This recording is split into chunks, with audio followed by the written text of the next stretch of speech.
Hi everyone, this is Florian from Lake of Luck, and I'm here today to talk about the new baby Sony A7R3. I got to try it for 2 weeks in Russia, Siberia, and now for 4 days here in a French ski resort for a promotional video. And I used to have a Canon C100 and the Sony A7II, the one that's filming right now. So this is what I compare it with. So why am I talking about only the little things I don't like about this camera today? It's because it is so few that it's gonna be quick. Alright, so the first thing I want to talk about is the dust you get on the sensor all the time. So this is, happening with every mirrorless camera today. But here, every time you swap lenses, you get some dust inside, and it's really hard for me to get rid of it all the time. Okay, now 2 little things I want to get through. The first thing is there is no Panorama Mode. You know, here you cannot shoot all those pictures and get that nice landscape photography, but on my A7II I get this option, and it's actually really cool when you don't want to swap lenses, get dust on your sensor, and you just want to shoot a nice wide panorama pictures. You do not get the applications in the menus, meaning you cannot get time-lapse in-box. One other problem I got last week in Russia was that the camera was so new and I didn't get to update my Photoshop and my Premiere, and I could not open the new RAW picture from Sony A7R3 or the videos in Premiere. So one advice, if you get this camera, update all your editing softwares because it's really new. Those RAW pictures, those JPEG 42 megapixels is just so huge. But one thing I gotta learn is you cannot send a JPEG picture through email because one picture is too big for one email. Yeah, but this is so cool because those pictures are huge. They have changed the little wheel here with a safety pin in the middle, so you cannot change mode, so easily. You gotta press here when you want to go from video mode to photo, manual, automatic. You gotta press the little pin here. It's good for safety, but when you're really in a hurry, you want to shoot photos, videos, sometimes it can be a pain.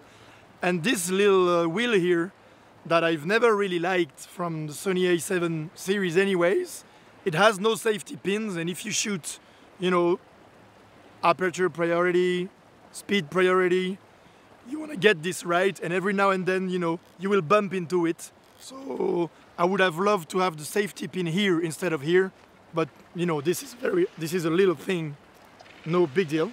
I also bought this little XLR plug here, that's amazing.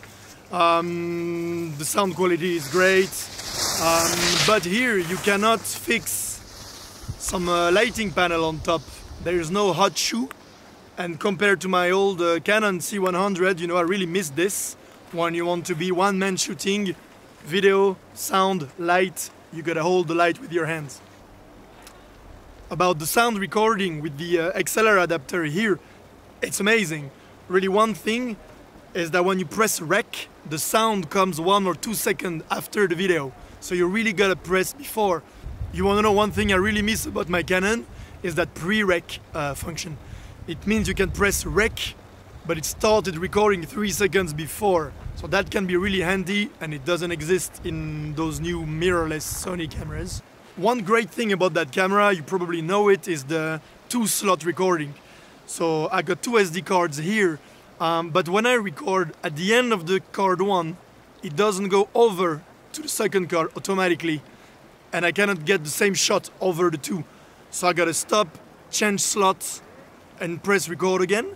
And one other thing is that maybe and please comment and please help me, but how to change the file numbers in the menus, because when I start recording on a second card, it starts again from 0, and I end up with 2 cards with the same file numbers inside. So this is quite annoying, and maybe there's a way to do it, but I've asked many people and I can't find it. Now, conclusion about this new Sony A7R3. I came up with those little points that I didn't like, because I was used to something else. Maybe something wasn't right in what I said, so maybe you can help me, because I'm not professional review maker. I'm just a professional filmmaker, and I use it every day. All right, This is a no compromise video and photo camera, all right? 42 megapixel pictures, and the JPEGs are so big that you can edit them just like RAW. It's great. Video 4K, video 1080p, 120 frames per second, slow motion. You can shoot with this. And the zhiyun crane, you know, you will no longer need a tripod. It makes tripod obsolete. The autofocus is so fast. You can run with this camera and everything will be in focus. It is so fast. Now let's talk about battery life. I shot an interview in Siberia. It was -10.